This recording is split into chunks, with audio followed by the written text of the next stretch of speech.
The letter from the bank arrived on a Tuesday in October, addressed to Derek Allen Marsh, care of my address.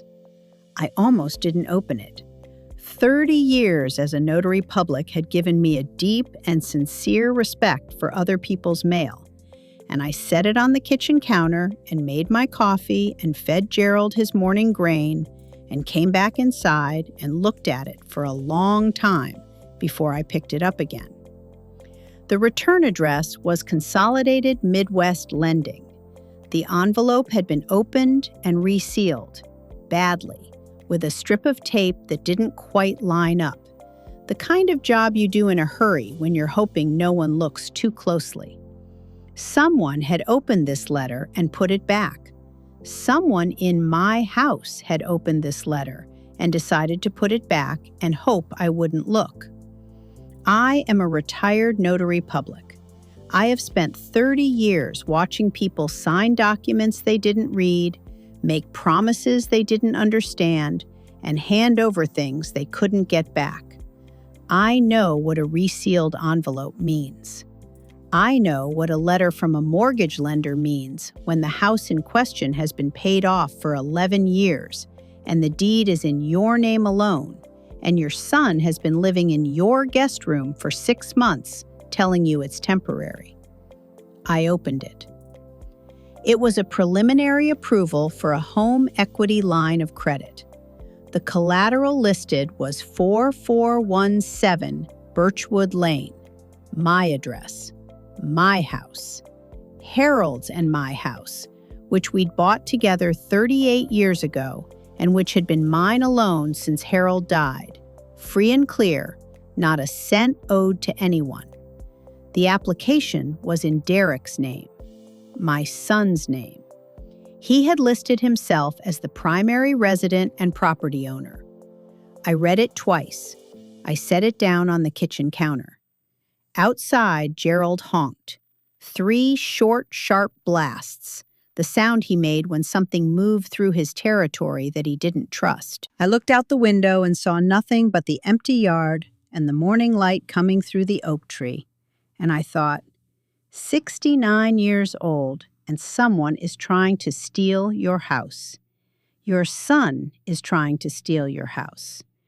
You have, I checked the letter again, 38 days before this preliminary approval converts to a formal application. I picked up my coffee. I sat down at the kitchen table. I thought about Harold, the way I always did when something went badly wrong. Not as a comfort exactly, more as a compass. What would Harold say? Harold would say, "Well, Evie, better know the whole shape of it before you start swinging." All right, let me start at the beginning. Harold died in the spring, 5 years ago. Harold Marsh, my husband of 42 years, who had a laugh that started in his belly and took over his whole face and made everyone in the room feel like they'd said something genuinely funny, even when they hadn't.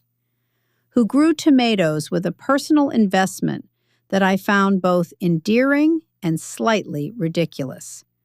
Who could spend 40 minutes debating the merits of 2 varieties of heirloom seed with the patience of a man who had genuinely nowhere more important to be. Who held my hand every single night when we fell asleep. Not romantically, not performatively, just the straightforward habit of a man who had decided long ago that this was the correct way to end a day. Right up until the last week, when the morphine made it difficult for him to grip, he tried anyway. That was Harold. He died on a Tuesday morning, the same day of the week I would later open a letter that would blow my life apart. And I held his hand until it went cool. And then I sat with him for a long time before I called anyone. Because once you call, the world comes in and takes over with its forms and its practicalities, and it's kindness that nonetheless has the effect of prying you away from the last private minutes you will ever have with the person who knew you best. I wasn't ready to be pried, so I sat. I held his hand. I looked at the morning light on the wall, and I memorized the particular quiet of that room, and I took my time. The house on Birchwood Lane had been ours since 1986, a craftsman bungalow with a wide front porch that Harold painted white every other spring, standing on the lower step in his old flannel shirt with a brush in one hand and a coffee in the other, whistling something tuneless. He'd installed the window box in the kitchen himself. Still there, still mine, petunias in summer and nothing in winter, and the African violet on the sill year-round.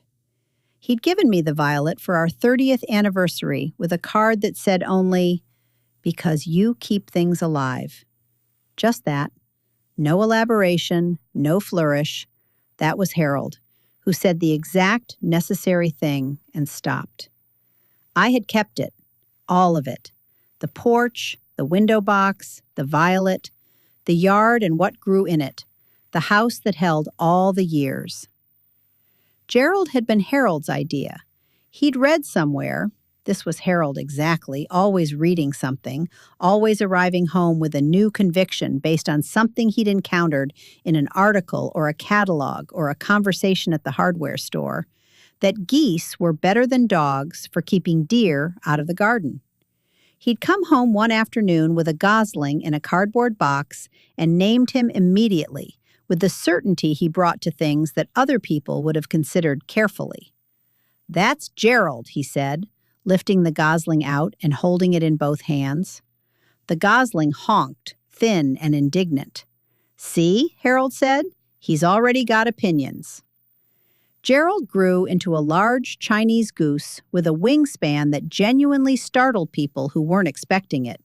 Brown-white with an orange beak and amber eyes, and the kind of personality that bird experts probably have a clinical term for, and that I would describe simply as sovereign. He had opinions about everyone who entered his territory, and expressed those opinions without hesitation. Harold found this magnificent. After Harold died, Gerald and I arrived at an understanding. I fed him and left him to his own devices, and he tolerated my continued residence in his yard with the resigned dignity of a very senior employee managing an interim supervisor who came with the job. We had maintained this arrangement for 5 years. It suited us both. After Harold, I rattled around in that house for a while.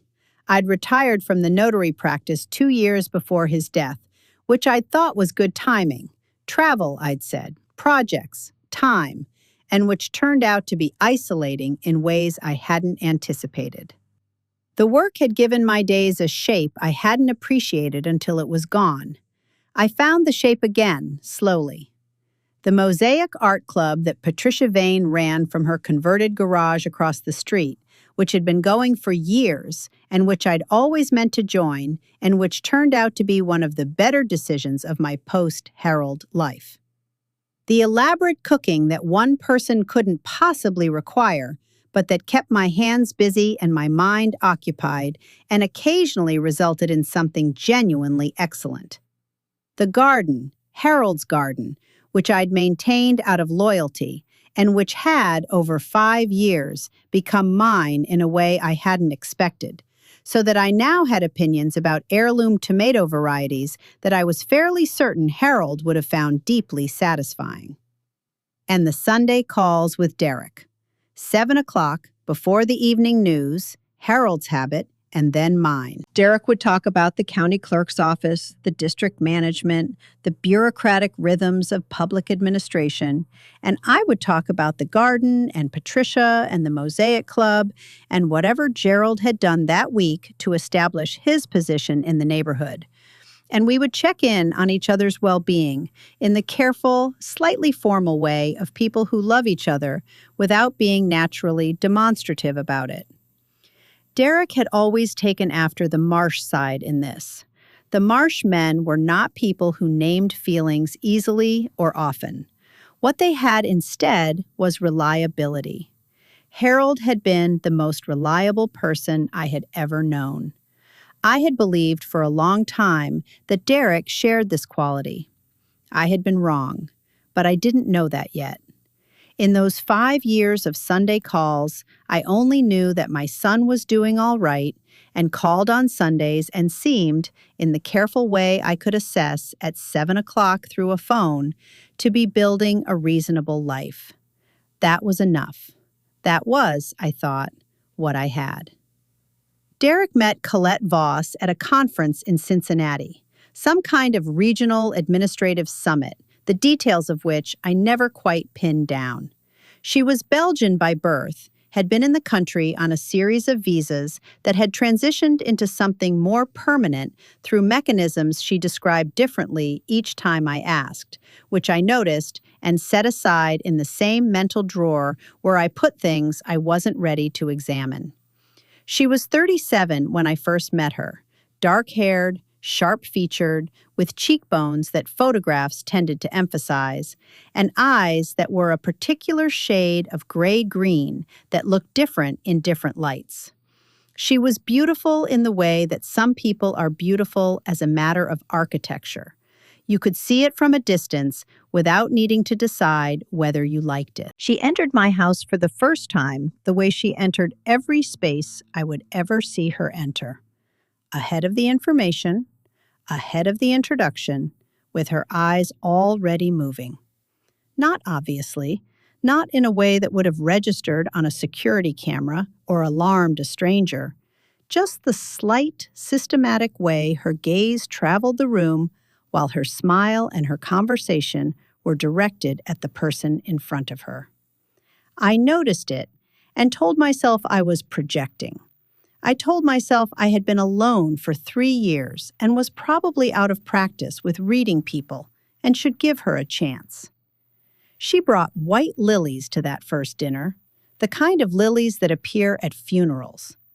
I arranged them in a vase and told myself it was a coincidence, that in Belgium perhaps white lilies mean something different, that I was being ridiculous. I have been a notary for 30 years. I have watched people sign contracts they didn't read while smiling at the person handing them the pen. I know the specific gap between what a person shows and what they mean. I noticed it and set it aside. They married after 7 months, a small ceremony in Columbus, tasteful and well-organized. Colette worked in event planning and brought professional precision to everything she touched, including her own wedding, which had a quality of being correctly done that I admired even as I noticed it. I sat in the front row and thought about Harold and tried to find something in Colette's face during the vows that would quiet the unease that had been sitting in my chest like a pebble since the night of the white lilies. She looked at Derek with an expression of composed, genuine-seeming affection. Derek looked at her like a man who cannot quite believe that someone like this has chosen him. The specific euphoria of the underconfident man selected by someone more formidable. It was not an unappealing expression. It was not a reassuring one. I drove home from the wedding alone. Harold's side of the bed was empty. Gerald was in the yard. The African violet was on the windowsill. The house was mine and quiet, and I told myself, she is Derek's choice, and she is now my daughter-in-law, and I will make this work. I told myself this sincerely. I meant it completely. For the first year, I made it work with everything I had, monthly dinners in Columbus or here, birthday cards selected with actual attention rather than grabbed from a rack, genuine questions about her work, corporate event planning for a Brussels-based company, retreats and conferences across European time zones, a job that sounded genuinely interesting when she described it. I asked follow-up questions. I remembered details from previous conversations and referenced them naturally. I told her honestly that the photographs she showed me of a vineyard venue in Provence were beautiful. I complimented the organization of a conference itinerary she mentioned. I did every single thing that a good mother-in-law is supposed to do.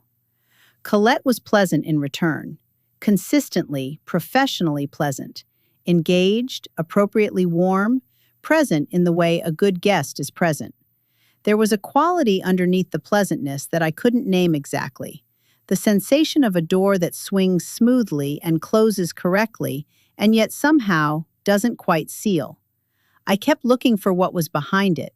I kept not finding it, or rather not finding anything I could point to and say, that. The unease remained. I kept setting it aside because setting things aside is a skill I had developed over 30 years of professional life, and I was good at it. The first visit that felt wrong was in the summer, 14 months after the wedding. 4th of July, a tradition Harold and I had kept for 30 years. A barbecue on the porch with neighbors and whatever children happened to be in the vicinity. I'd maintained it since Harold died because some traditions are worth carrying on even when the person who started them is no longer there to enjoy them. Patricia brought her famous pasta salad and sat on the porch steps and held court with the Bremer children from next door. Ruth drove out from her side of town.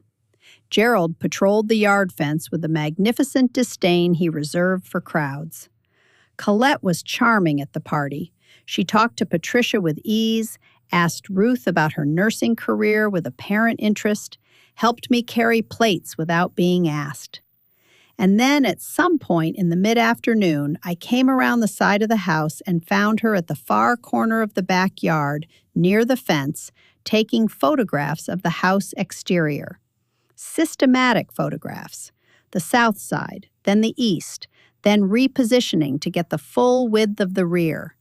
Her phone clicked at regular intervals.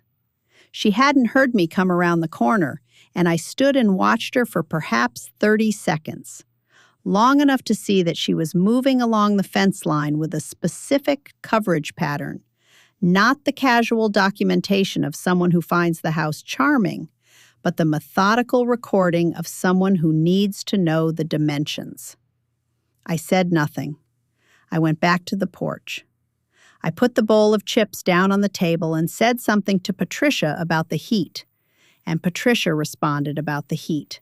And the afternoon continued, and I thought about what I'd seen for the rest of the day and most of that night. Patricia Vane had been my neighbor for 22 years and my closest friend for 15 of those. And she had the directness of a woman who had spent 23 years as a high school principal and made peace long ago with the fact that situations consistently went worse when people danced around them. She had silver hair she wore short and practical, a laugh that could be heard from across the street, and an absolute inability to maintain a polite fiction once she'd decided it was a fiction. These qualities had occasionally made her difficult. They were consistently making her invaluable. We met at Mosaic Club every Tuesday at Patricia's garage, which she had converted into a proper studio space, complete with proper lighting and a large work table and shelves organized with the precision of a woman who had spent decades managing other people's chaos and now arranged her own materials according to a system that only she fully understood. We were working on a wave pattern commission for St. Andrews, blue and green glass, a panel for the new community center addition, and we'd been at it since February, which meant Tuesday afternoons had become a fixed point in my week, a given, something that existed regardless of whatever else was happening. Ruth Holloway came every week from 12 minutes away because Ruth said it was better than any therapy she'd tried. Dot Krause came every week from 8 minutes away and said very little and contributed the most precise tile work any of us had ever seen. At the August meeting, the Tuesday after the 4th of July, I told them about the photographs. Patricia set down her grout tool immediately. Ruth paused in the middle of fitting a piece of cerulean glass into the wave crest. Dot continued working, but her hands went still, which, with Dot, was the equivalent of stopping completely. How systematic, Patricia said. South, east, rear. Coverage pattern. She moved along the fence line. with everyone at the party. She was at the far corner. No one else was watching. Patricia took her reading glasses off and set them on the table, which she did when she was choosing words precisely. "Evelyn," she said, "that woman is documenting your property." "She's curious about the house," I said, which was what I'd told myself. "She asked you the square footage 3 separate times on the last visit," Patricia said. "I was there for 2 of those conversations. She asked with approximately 45 minutes between the questions, as if hoping you wouldn't connect them." She put her glasses back on. "That is not curiosity. That is data collection." Ruth was looking at me with the expression she used for complicated situations. Not alarm, not sympathy, just attention. The complete attending of someone who has spent decades listening for the detail that changes everything. "What does Derek say when she asks about the house?" "He answers," I said. "The furnace age, the electrical panel, the roof. He has the answers ready." Ruth looked at Patricia. One of those looks that long friendship makes available, an entire conversation in a glance. Then Ruth picked her nippers back up. She bit a piece of glass. Clean, precise snap. She didn't say anything else. Ruth never pushed. She noted things and made sure you knew she'd noted them, and then she left the door open for you to walk through when you were ready. Dot set a piece of deep amber glass into the outer border of the wave panel. She adjusted it a fraction of a millimeter. She looked at it. Then, without looking up, "What does Gerald make of her?" "Gerald," I said, "has hated her since the second visit. He chased her back to the car. She won't go through the side gate anymore. She adds 4 minutes to every trip by going around the front." "Smart bird," said Dot. "He's been right about everyone he's ever disliked," I said. "Harold used to say Gerald was a better judge of character than either of us. He said it as a joke, but I don't think it was entirely a joke." "It wasn't," Dot said, and went back to her tiles. They asked to move in on a Thursday in February, 18 months after the wedding. Derek called, not Colette, which I understood later was a deliberate choice. And his voice had the specific quality it got when he was managing the gap between what he was saying and what he was actually feeling. A slight flatness, a careful evenness that I had learned to recognize over 43 years of being his mother. He said they were in a rough financial patch. The Columbus rental market had gotten brutal, he said. Rents were up significantly. Colette's contract with the Brussels office had been restructured and her hours cut. He didn't know how to ask, he said, but could they possibly come and stay for a few months? Just temporarily, just while they got their feet under them. A few months. He said that clearly. A few months. I said yes. Of course I said yes.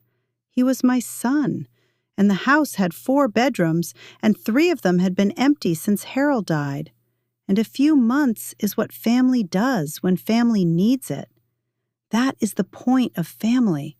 That is one of the primary functions of having built something with someone over 42 years. That when the people you made together need somewhere to land, you have a somewhere. I told him they could have both guest rooms and the upstairs bathroom with the clawfoot tub that Colette had admired on a previous visit. I told him to come when they were ready.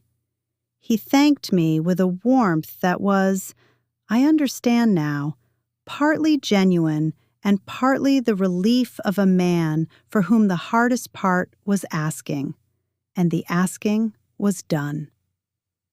What I did not know at that time, what I would not know until 7 months later when I looked it up in the county property database, was that 3 weeks before Derek made that phone call, he and Colette had sold their Columbus apartment lease, signed over their tenancy agreement, moved their belongings to a storage unit in Worthington, and spent 2 weeks in a Polaris hotel while they waited for the timing to feel right to call me. There was no financial patch. There was no rental market problem. They had deliberately and intentionally ended their Columbus housing situation before calling me, so that when they asked to move in, the answer to, "Why can't you just stay where you are?" had already been eliminated.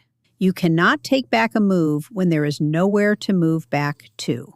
The few months was always permanent. The temporary was always forever.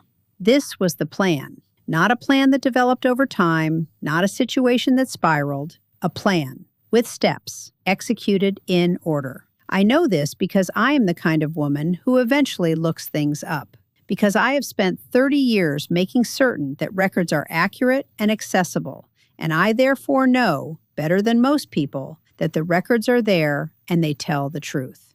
But this was later. In February, I prepared the guest rooms with fresh linens and new pillows and cleared the closet in the larger room of the boxes Harold had stored there. And I told myself, this will be fine. The first months were manageable. Colette worked from the kitchen table in the mornings, her laptop, her European conference calls in French and Flemish at hours that made no local sense, her materials arranged across the surface with the precision of someone who has very specific requirements for a workspace. I rearranged my own schedule without quite noticing I was doing it. Coffee on the porch in the early hours, even in the cold, reading in the back sitting room during mornings when Colette's calls made the kitchen unavailable, grocery shopping on Tuesdays instead of Thursdays, because by Thursday morning, the kitchen table was fully occupied and the counter space near the window where I usually sorted mail had been colonized by her charging cables and her notebook and her small Bluetooth speaker that played something ambient and European while she worked. I told myself I was being accommodating. I told myself, this is what happens when you add people to a household. Everyone adjusts. Everyone makes room. I did not examine at that point the consistency of the direction in which all the adjusting was moving. Derek was easier in those early months than he'd been in years, more present, less tired. The specific tiredness he'd carried for most of the marriage seemed to have lifted, or perhaps he was simply too busy to carry it. He mowed the lawn without being asked. He fixed the gutter that had been pulling away from the east eave since October. He sat with me on the porch in the evenings when the weather allowed, and we talked about Harold, about the garden, about the tomatoes that were already sprouting in the cold frames Harold had built, about whatever Derek had been reading or thinking about or had seen in the news. Those evenings felt like the sun I remembered from before all of this. I held on to those evenings. I am still holding on to them because they were genuine. Whatever else was happening around them, those evenings were real. Gerald maintained his position on Colette throughout all of this. He had accepted Derek's continued presence years ago with the grudging tolerance he extended to necessary recurring visitors. The UPS driver, the woman from the county extension office who sometimes came about the garden, the Bremer children who occasionally tumbled through the side gate chasing something. These were known quantities. They had been assessed and filed. Colette he had assessed on the second visit and had not filed under any category that warranted tolerance. He watched her from the fence when she was in the yard. He watched her from the porch when she came through the front. The watching was not aggressive. He did not charge. He did not honk without reason. It was simply the absolute, unblinking attention of someone who has made a definitive judgment and sees no reason to revisit it. Colette had developed a route through the property that avoided him entirely. She went out the front door, around the left side of the house, and entered the backyard through the gap in the rose hedge, rather than through the side gate where Gerald held his primary court. This added approximately 4 minutes to any trip that required going to the backyard, or to her car when it was parked in the side pad. She did this every single time, without complaint, without acknowledging that she was doing it, with the practiced casualness of someone who has decided that acknowledgement would be worse than the inconvenience. I found this, privately, quite funny. I did not say so to anyone until I mentioned it to Patricia at the next Tuesday meeting, and Patricia laughed so hard she had to set down her grout tool. The dish towels appeared at the start of month 2. I came home from Mosaic Club on a Tuesday afternoon, and the old ones were gone. The blue striped ones I'd had since the early 2000s, worn at the edges but perfectly functional, familiar. And in their place was a new set that Colette had apparently ordered online. A neutral linen pattern in a shade I would describe as expensive beige. They were good towels, better than my old ones in objective terms. I found the old ones in the kitchen trash, gathered them out, and moved them to the basement shelf where the extra linens lived. I said nothing. I noticed I said nothing. I noticed the noticing and set it in the same drawer where I was keeping everything else. Month 3, the carpets. Colette arranged a professional carpet cleaning service for the upstairs hallway, a Thursday afternoon while she knew I'd be at Mosaic Club, and I came home to find 2 strangers moving my furniture in my upstairs hallway and my hall runner rolled up in the corner. The hall runner was a Turkish carpet Harold and I had bought at an estate sale in 1993, the first nice thing we'd bought for the house that wasn't strictly necessary. Purchased on a Saturday afternoon on a whim because Harold said it was exactly right. And he was correct. It was exactly right. It had been on that floor for 30 years. The cleaning service was thorough. The carpet looked fine afterward. What was not fine, what I stood in my hallway understanding clearly, was that a decision had been made about my possessions in my house without my knowledge and without my consent. Colette, when I came downstairs to find her, was on the porch finishing a call. And when she saw my expression, she covered the phone and said with open, guileless brightness, "Oh, I hope that's okay.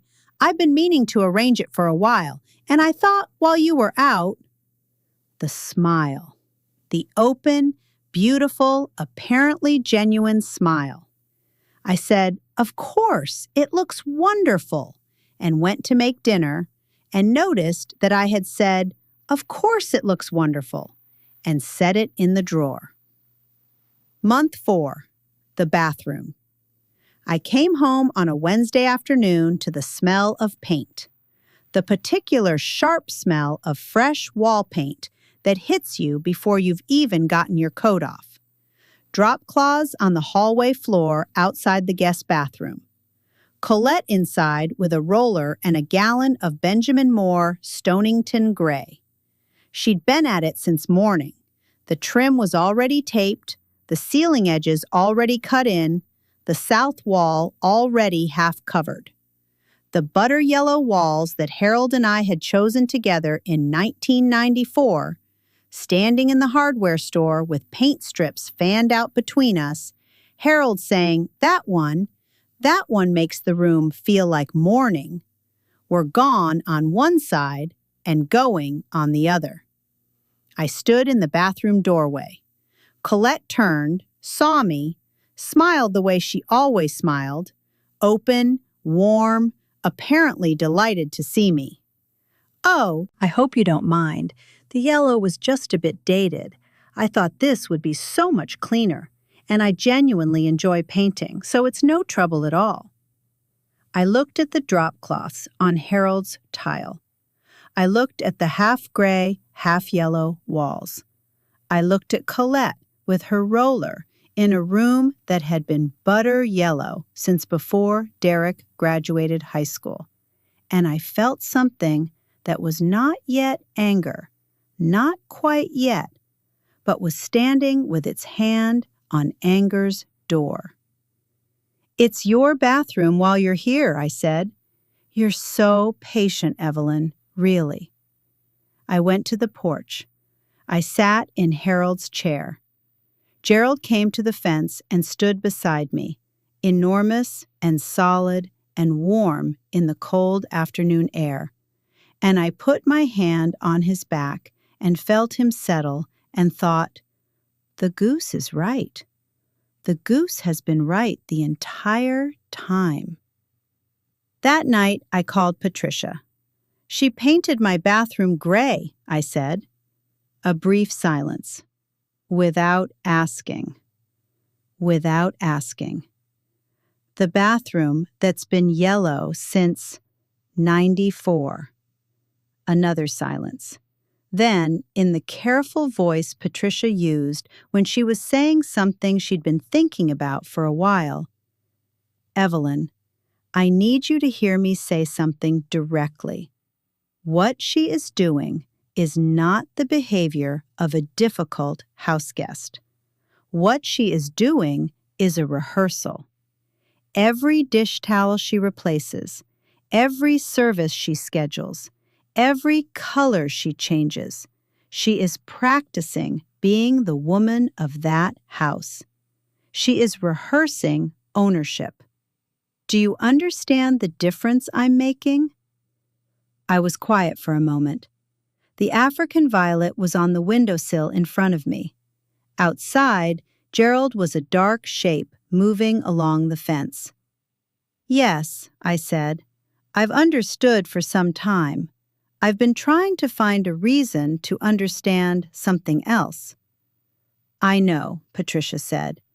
But you can't, can you? No, I said. I can't. Call Martin Wren, Patricia said. Tomorrow morning. You don't have to do anything yet, but know your position before they show you theirs. Will you do that? Yes, I said. Good. A pause. And Evelyn, I'm sorry. I know this is your son. I know, I said. I know it's my son. I called Martin Wren the next morning from my car, parked 2 streets away in the library lot, because I had already developed the habit, when exactly it had started I couldn't say, of not making phone calls that mattered inside my own house. Martin had been practicing property and estate law in this county for 28 years, and I had been referring clients to him for 20 of those 28. And when I reached him and explained the situation, he was quiet for a measured moment before he said, "Have they raised anything financial with you? Adding names to accounts, changes to the deed, any discussion of estate planning?" The questions about the house have been consistent since before they moved in, I said. Value, upkeep, the age of the major systems, those are Colette's questions. Derek answers them. Derek answers them how? Readily. The furnace, the electrical panel, the roof, like he's prepared the answers ahead of the questions. Martin made a note. I heard the scratch of his pen. Your deed is clear, in your name only. Sole ownership, settled through Harold's estate, not a cent owed.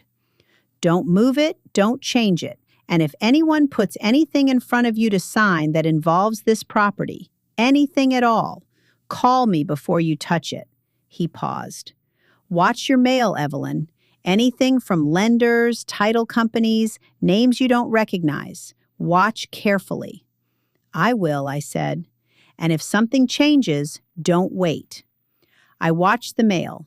Every morning before Derek and Colette were up, I was at the counter. I developed the habit with the efficiency of professional practice. Sort, identify, assess. Most of it was ordinary. Utility bills, the garden supply catalog, the church newsletter, the occasional piece of junk mail for Harold that still arrived with a punctuality that I found both irritating and oddly touching. But I watched, and I waited. Month 5 brought the phrase that made everything crystalline. I was in the upstairs sitting room on a Thursday afternoon reading, with the door open the way I always kept it. Colette was on a call in the kitchen below. English, not French or Flemish, which meant a domestic contact. Her voice carried in the way that voices carry in old houses, through the floors and up the stairwell. Not quite eavesdropping if you happen to be in your own sitting room. I caught it mid-sentence. Smoothly, professionally. Working from our place today, it's quieter than the co-working space, and I don't have to deal with the... And then something about a client that I wasn't listening to, because I had stopped at our place. our place, my kitchen, my house. The house that Harold and I had bought in 1986 and that had been mine since Harold's estate was settled and that Colette had been a guest in for 4 months. I set my book on my knee. I looked at the ceiling. I stayed very still. Then from the dining room, Derek's voice. He'd been at the table with his laptop, asking Colette something about whether she wanted takeout or if there was something to cook. And Colette's answer, carrying up through the floor with perfect clarity, casually, possessively. I was thinking we could finally reorganize that back sitting room, the one off the landing. When we get this place settled the way we want it, that room would make a perfect home office, don't you think? The room I was currently sitting in. When we get this place settled the way we want it. I set my book on the side table. I looked at Harold's bookshelves. His books, his organization system, mysteries on one shelf, history on the next, the garden reference books along the bottom because he consulted them most often. I looked at the lamp with the amber shade that I'd had since 1991. I looked at my chair. I went downstairs, got my coat and my keys, and called Patricia from the car. "I think we need to move faster," I said. "Yes," said Patricia. She had been waiting for this call. "Come over." At Patricia's kitchen table, with the morning light and the good coffee, I told her about the phrase. Patricia listened with her reading glasses on and her hands flat on the table in the way she had when she was concentrating on something fully. She didn't say anything for a moment. Then she slid a piece of paper across the table. She had printed it, a Columbus County property database record. "They sold their apartment lease 6 weeks before Derek called you," she said. "I looked it up 3 weeks ago. I've been waiting to know when to show you." Her voice was even. "They had nowhere to go back to before they called you. They made sure they didn't. This was the plan before it was the question." I looked at the paper, the date, 6 weeks before Derek's voice in my ear saying, "Could we possibly come and stay for a few months?" The specific relief in his voice when I'd said yes. I sat with that for a moment. "How long have you known?" I said. 3 weeks, Patricia said. "I was waiting for you to be ready." I looked at my oldest friend across her kitchen table. "I should be angry with you," I said. "Probably," she said. "Are you?" "No," I said. "You were right to wait." "Call Martin," she said. "Tell him to pull the Columbus records and cross-reference the dates." "I'll call him from the car." I stood up. "Patricia." "Thank you for all of this, for the 3 weeks." She waved it off in the way she waved off anything that threatened to become sentimental. "Go call Martin," she said, "and have more coffee first. You've had that look since you walked in." "What look?" "The look Harold used to get when he was thinking about something serious and trying to look like he wasn't," she said. "Go on, coffee first, then Martin." I had the coffee, then I called Martin. Ruth Holloway's information came at the following Tuesday meeting, delivered sideways with surgical precision, which was exactly how Ruth delivered things she was technically not delivering. She had been doing some research for a patient advocacy volunteer matter, she said, fitting a piece of glass with her nippers, snap, clean, something about immigration status documentation and employment verification for a family she'd been helping navigate a complicated situation. Just general research, she said, and it was interesting, she said, how the specific requirements for adjusting from an L1 intra-company transfer visa to permanent residency through marriage had very particular documentation windows.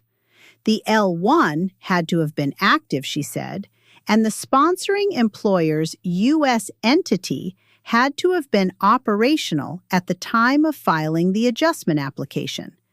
If the entity had been dissolved, administratively say, through non-payment of state fees, which happened more often than people realized, and was listed on the application as active, That would constitute a material misrepresentation on a federal form.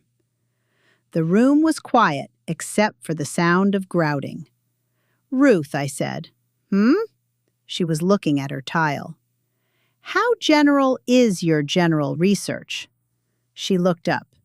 34 years of surgical nursing had given her eyes a particular quality: calm, complete, absolutely unshockable. "Specific enough," she said, "that if I were you, I would mention it to Martin Wren." Dot, who had been working on the outermost border of the wave panel with her usual precise silence, set a piece of deep red glass into place.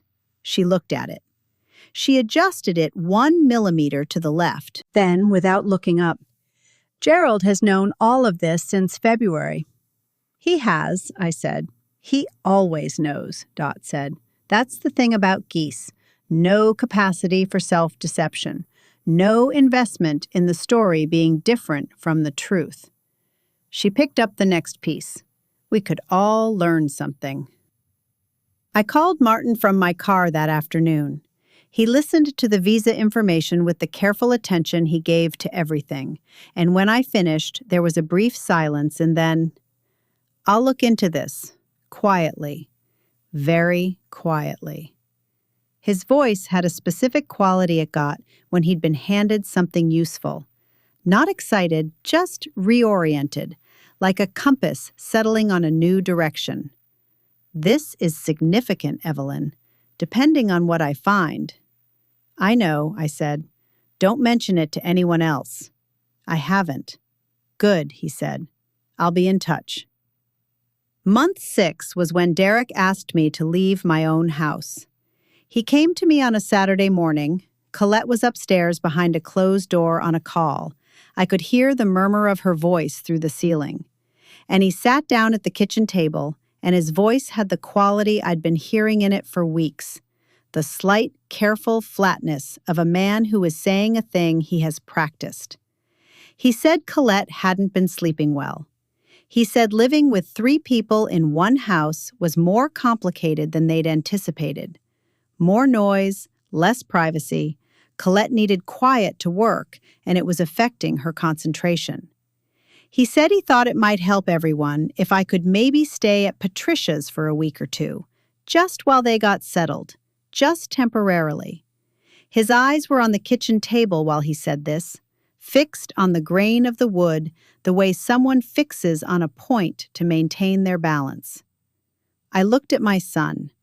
I looked at Harold's kitchen, the window box Harold installed, the violet on the sill, the table we'd bought at a yard sale in 1989 because Harold said the proportions were exactly right for the room, and he was correct. I looked at the 42 years of life that were in every corner of this house, and I felt something moving in my chest that was grief and was fury and was, underneath both of those, something much colder and more definite. "This is my house, Derek," I said. "I know, Mom. I know that. It's just for a little while. I'm not going anywhere." He looked up. There it was, the thing I'd been watching for, in the back of his eyes, behind the flatness of the rehearsed delivery. It wasn't calculation. It wasn't Colette's precision. It was something rawer than that. The expression, involuntary and brief, of a man who has been hoping someone would tell him no.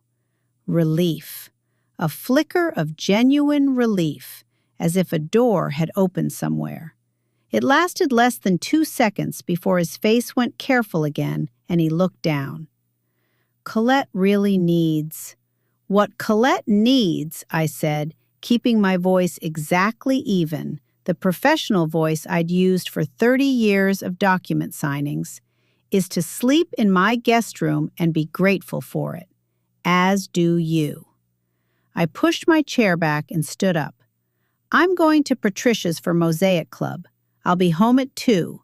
There's soup in the refrigerator." I walked through the kitchen, through the living room, through my front door, across my porch. I sat in my car in my own driveway for 4 minutes. Then I drove to Patricia's. She opened the door before I reached the porch steps. "Kitchen," she said simply. "I'll put more coffee on." I sat at her table. I told her what had happened. Patricia poured coffee and sat across from me and listened to all of it, and when I finished, she was quiet for a moment, looking at her coffee cup. Then, "He really thought you'd just go." "Yes. Pack a bag and leave your own house for a week or two?" That was the expectation. Patricia was quiet again. Then, carefully, precisely, "Jesus Christ, Evelyn. They sold that apartment before they called you. There was no financial problem. There was a plan. And that plan required you to gradually vacate your own house." She set her cup down. "The dish towels, the carpet service, the gray bathroom, that was softening. This was the next step." I sat with that. I had understood it. Hearing it said out loud in Patricia's kitchen, in Patricia's flat, exact voice, made it very solid. "Yes," I said. "Are you all right?" "I'm not all right," I said. "I'm clear." "Good." She folded her hands on the table. "Then let's talk about what comes next." Martin Wren's office occupied the second floor of a building on Main Street that had been there since the 1920s and smelled like law. Paper and old wood, and the particular settled quality of a place where important things had been decided for a long time. Martin himself was a compact man in his late 50s, with reading glasses he wore on his nose rather than his forehead, which Dot had once described as the mark of someone who had decided to commit to the glasses rather than pretend they didn't need them. He had been practicing property and estate law here for 28 years. He had seen a great many things. He brought to all of them the same careful, interested attention, as if each situation were a puzzle worth solving correctly. I sat across from his desk on a Thursday afternoon and laid out the timeline. The Columbus lease, the equity application, the behavior inside the house, the photographs at the 4th of July party.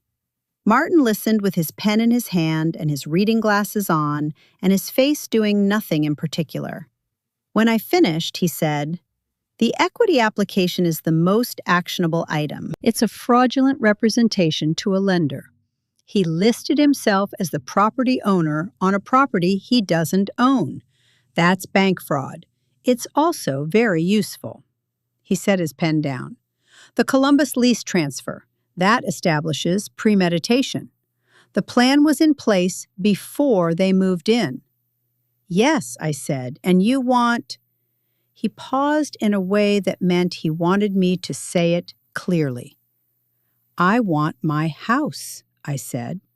"I want them out of it, legally, with documentation. And I want to be certain no one can do this again." "All right." He picked his pen back up. "Here's what we're going to do." The filing was a 3-part response. A formal notice to Consolidated Midwest Lending that the property was under sole ownership and that the application constituted a fraudulent misrepresentation. A renewed title affidavit filed with the county recorder confirming that the deed was sole, clear, and non-transferable without my written consent, and a formal notice of termination of tenancy to be delivered in person on a date I would select. He noted in the lending notification that Derek's employment as a public official made the fraud particularly relevant. County employees were subject to integrity requirements as conditions of their employment, and this would be noted. "And the immigration matter?" I said. Martin put his pen down. He looked at me over his reading glasses. "That one I want you to sit with for a while," he said. "It's real. The company's U.S. entity was dissolved 8 months before the adjustment of status application was filed. She listed it as active. That's a federal form. The implications are significant." He paused. "But it's a significant weapon, Evelyn.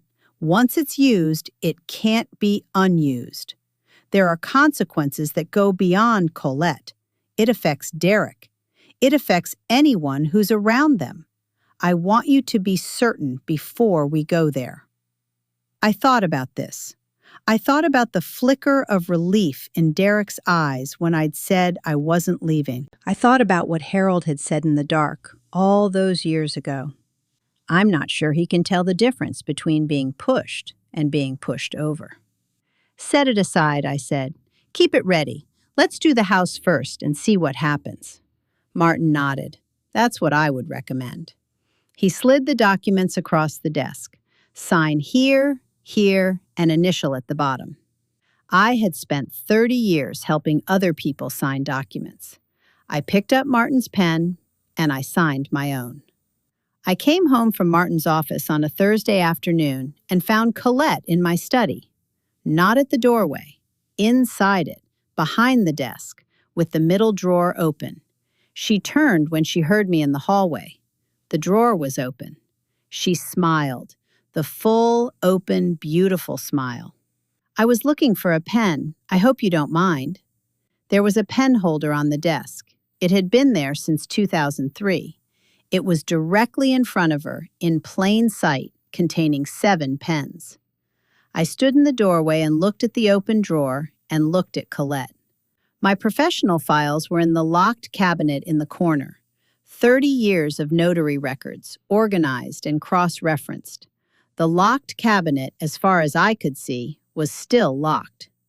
The middle desk drawer contained Harold's things: his old watch that needed a battery, a church bulletin from the last Easter service we'd attended together, 2 photographs, one of Harold and me at Derek's college graduation, one of Harold alone in the garden in his flannel shirt, laughing at something off camera, laughing with his whole face the way he always laughed. "There's a pen holder on the desk," I said. "Oh, how silly! I didn't even see it." She closed the drawer and was around the desk and past me in the doorway with the smooth efficiency of someone who does not want to be in a particular space any longer. "How was your afternoon?" I moved into the study. I checked the locked cabinet, still locked. I opened the middle drawer. Watch, bulletin, photographs. I stood there with the drawer open, looking at Harold's things, and I thought about what she had been looking for. Not a pen. Not in the middle drawer of a desk when there is a pen holder on the surface. She had been looking for documents, for something that would tell her about the property, about finances, about what I knew and what I had. I closed the drawer. I stood in my study for a moment longer. Then I called Martin. "Change the locks on the study and the basement," he said immediately. "Today. Don't explain it." The locksmith came at 4. Derek came downstairs when he heard the drilling, arms crossed, with the watchful expression he'd been wearing more often lately. The expression of a man monitoring a situation for changes. Colette came down a few minutes later and stood beside him. They watched the locksmith work from the hallway. "Just freshening things up," I said, carrying a cup of tea past them. "Of course," Colette said. "Smart." From the backyard, Gerald honked twice, the authoritative, declarative honk he used when something in his territory had been resolved correctly. The night before I want to tell you about. I have a specific relationship with insomnia that developed after Harold died. Not every night, not even most nights, but on the nights when something large is happening or is about to happen, my body declines to let me miss any of it by sleeping through it. So I was awake at 1 a.m. on the Thursday before the Friday I had chosen for the confrontation, in my kitchen with a cup of tea going cold on the table and the under-cabinet lights on and the particular silence of a house where 3 people are present but only 1 is awake. I sat at the kitchen table where Derek had sat and delivered his prepared lines and not looked at me. I looked at Harold's African violet on the windowsill. 11 years in that exact spot, surviving the years since Harold without notable difficulty, flowering twice a year, whether I paid attention or not, a purple so deep it was almost black in the nightlight. I looked at the study door with its new lock. I looked at the butter yellow kitchen wall that no one had yet repainted because I was always in the kitchen, and there were limits, it turned out, to what even Colette would do in direct line of sight. I thought about Harold, the real Harold, not the comfort version. The Harold who had opinions and a specific look he got when he thought something completely through, a kind of settled certainty that was different from confidence, which can be wrong. Settled certainty is what you get when you've examined something from every angle and found that it holds. Harold would say, "Evie, you've known what to do for 6 months. You've been doing the work. Now do the thing." He would be exactly right, because Harold was almost always exactly right about the practical things, which was one of the several reasons I had loved him with the uncritical, bottomless completeness that I still felt 5 years later as a fact of myself rather than an emotion, not something I felt so much as something I was. I thought about Derek. I had been trying not to think about Derek too directly, because thinking about Derek directly involved feeling things I needed to stay to the side of while I worked.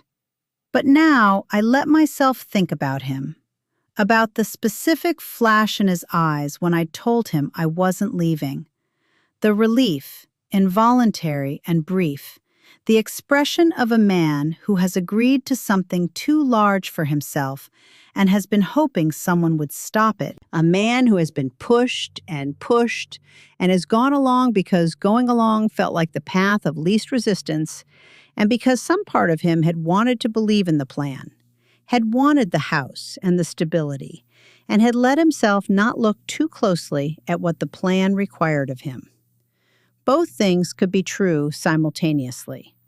That he had participated in this willingly, and that he had been over his head in it from the beginning. Neither made it forgivable. Both made it explicable, which is a harder thing to sit with than simple villainy. Because simple villainy you can put down and walk away from. This I could not put down. I thought about the card I had imagined Derek leaving, and whether he would actually leave one. I thought about Sunday phone calls and whether those would resume. I thought about Harold saying, "That boy needs someone to lean on." My worry is he doesn't know the difference between leaning and being leaned on. I made a fresh pot of tea. I sat with it until nearly 4 a.m, just turning things over, and then I went upstairs and slept 3 hours, and when I woke, I felt the particular clarity of someone who has come through a night and is ready for the morning. Martin arrived at 9, suited, briefcase, the careful composure of a man who does difficult things correctly and takes no particular pleasure in the difficulty. Patricia came across the street at 8:30, let herself in with the key I'd given her years ago, and sat with me while I made coffee. She didn't say much. 22 years of friendship means knowing when presence is the thing, not words. She sat at the kitchen table and drank coffee and was there, which was exactly right. Gerald was patrolling the fence line in the cold October morning. He had been at it since before I was up.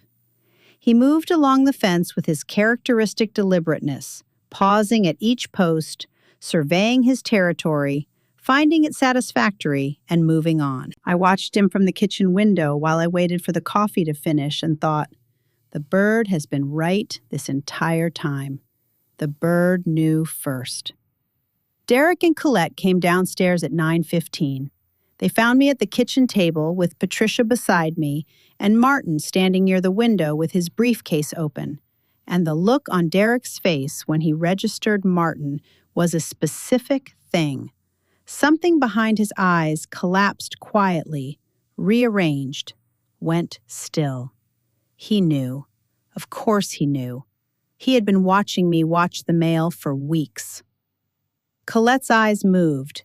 Me, Patricia, Martin, The papers on the table, the appraiser's look, still calculating, even now. "Good morning," I said. "Please sit down." Colette stood for a moment longer in the kitchen doorway. Then she sat. Derek sat beside her. Martin placed the first document on the table between them. Level, professional, without editorializing. "This is a formal notice of termination of tenancy, issued by the property owner, Evelyn Ruth Marsh, to Derek Allen Marsh and Colette Voss Marsh. You have 30 days to vacate the property at 4417 Birchwood Lane." Derek stared at the paper. His jaw shifted. He swallowed. Martin placed the second document. "This is a copy of the notification sent to Consolidated Midwest Lending, advising them that the recent equity line application submitted in Derek Marsh's name on this property was made without the authorization or knowledge of the property owner. That application has been suspended pending investigation. The lender has been advised that future applications involving this address require verified documentation of ownership." The refrigerator made its low, steady hum. Outside, Gerald honked once. Short, declarative. "You can't evict your own son," Derek said. The voice of a man still running lines whose stage has changed entirely around him. "The law in this state on the matter of tenancy termination is straightforward," I said. 6 months without a formal lease establishes month-to-month tenancy. 30 days written notice is the legal requirement for termination. I am the documented sole property owner. I kept my voice even, not cold, not warm. The professional voice I'd used for 30 years when someone needed the facts stated without inflection. "I also found the letter, Derek, the one to the lender, the one that had been opened and resealed." A pause. "And I found the Columbus lease transfer, dated 6 weeks before you called me." I held his gaze. I know this was not meant to be temporary. Something moved across his face. Not the calculation that lived in Colette's. Rawer than that. Less organized. His throat worked. He looked at the table. Colette looked at me. The beautiful smile was entirely absent. What was underneath it, for the first time in 8 months, was simply honest. The face of a woman who has run out of performance and is down to the thing underneath. She was still calculating. She would always be calculating, but the calculation was naked now. "You've been building this case for some time." "I've been a notary for 30 years, I said. "I build cases carefully." Silence. The refrigerator hummed. Patricia's hands were flat on the table beside me, perfectly still. "We have nowhere to go," Colette said. "You'll find somewhere in 30 days, I said. "People do." "You would put your own son on the street." "I would reclaim my home," I said. "Those are different sentences, Colette, and I think you know the difference."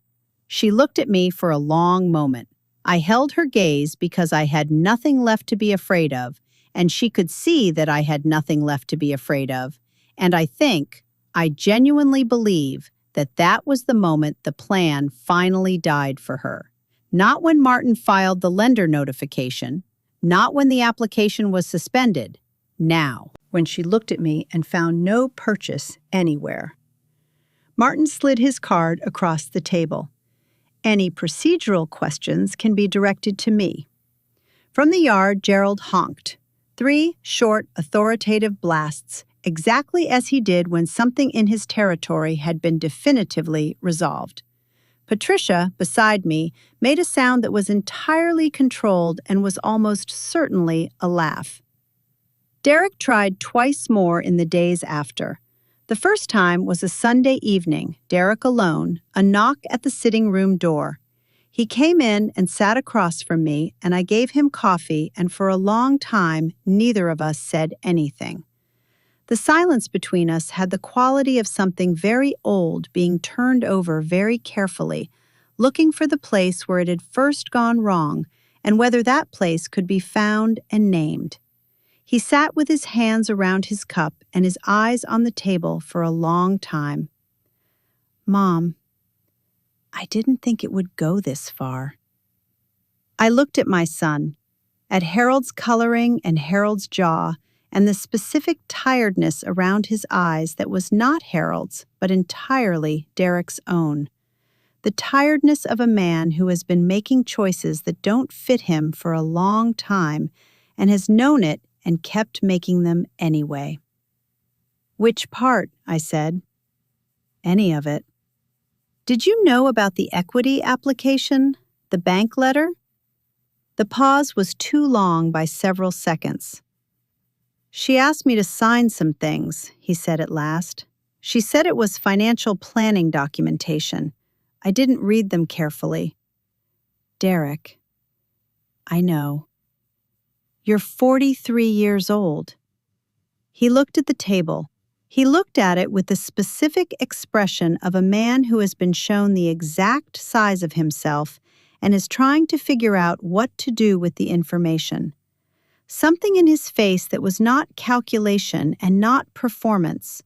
Something genuinely raw, the particular shame of someone who has been smaller than they knew they were. I looked at my son and felt the grief of it. Not the fury, not at that moment, just the grief. Because he was still Harold's son and my son. And somewhere in the wreckage of this last year, he had made choices that led here, and I could not reach backward and undo any of them, not even the ones that had been done to him as much as by him. "I love you," I said. "That is a true fact, and it does not change what is happening. You have 22 days. A pause. His voice very small. "Can I still call on Sundays? After?" "Yes," I said. "Call on Sundays." He nodded. He set his cup down. He went back upstairs, and I sat with my own coffee in the sitting room Harold and I had furnished together.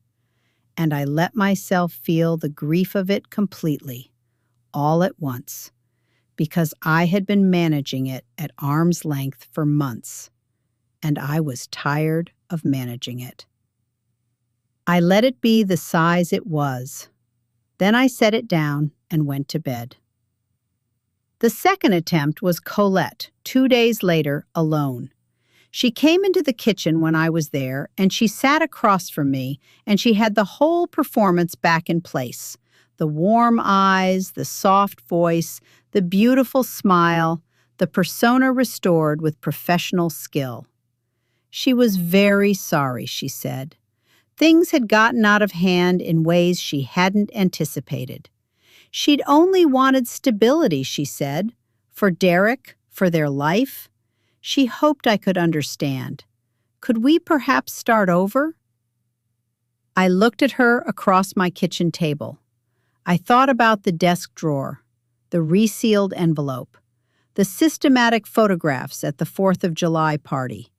Our place. When we get this place settled the way we want it, evenly, finally. Colette, I think you are very capable. I think you knew exactly what you were doing from the beginning. I think your plan was good and you executed most of it correctly. I held her gaze. The part you got wrong was that I am also capable, and I was paying attention the entire time. The smile stayed in place. The eyes went completely flat. She stood, smoothed her skirt with the composed gesture of a woman who does not show what she is actually feeling, and said, clipped professional, "I appreciate your honesty," in the tone of someone who appreciates nothing of the kind, and left the kitchen. Gerald, in the yard, made a sound that I can only describe as satisfied. They were gone in 26 days, 4 ahead of the deadline, because Colette had been arranging the next situation while nominally still occupying mine. They left the house clean, which surprised me and then didn't, because precision was one of Colette's genuine qualities, and she would bring it to everything, even an exit. Derek left a card on the kitchen counter. "I'm sorry, Mom. I'll call on Sunday." No signature, as if his handwriting were signature enough, which it was. 37 years of birthday cards in that handwriting, as familiar as my own. I stood in the doorway of the guest room for a while after they left. The gray bathroom would need to be repainted. The dish towels were in a donation bag by the front door. But the African violet was on the windowsill. The hall runner was on the floor where it belonged. The study door had my lock on it. Gerald honked from the yard. 3 short blasts, then one long one that trailed off into the October morning air. "I know," I said to the empty house. "Me too." The following Tuesday, Mosaic Club met at my house for the first time in 6 months. Ruth brought a casserole because Ruth brings food when someone is in crisis. The nurse's reflex, automatic and sincere. Dot brought a bottle of wine she had been keeping since 2019 for what she described only as the appropriate occasion. Patricia arrived early and brought, from a farm supply store 40 minutes away, an exceptional bag of cracked corn, fresh greens, and a full head of cabbage. "For Gerald," she said. "He has earned a formal recognition of services." We fed Gerald his celebratory meal in the backyard in the October afternoon. He accepted it with the regal composure of someone who has been right all along and feels no particular need to make a production of having been right. He ate with dignity. He surveyed his yard. He found it satisfactory. Then we sat on the porch as the light changed, the long, golden Ohio October light that turns the air a particular amber and makes everything look like it's lit from inside. And nobody said anything for a while, which was the exactly right amount of nothing. "What are we making next?" Dot said at last. "The municipal library," I said. They asked about a panel for the children's reading room. "Birds," Dot said immediately. "Obviously," Ruth said. "Gerald as the central figure?" Patricia suggested. "Absolutely not," I said. "His ego is already a concern."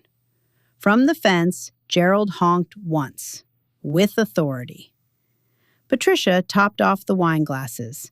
We sat on my porch in my backyard in the light of my house with the oak tree going gold above the fence, and I thought about Harold, about the way this yard had held a whole life, 2 people and then 1, and about the way it would keep holding.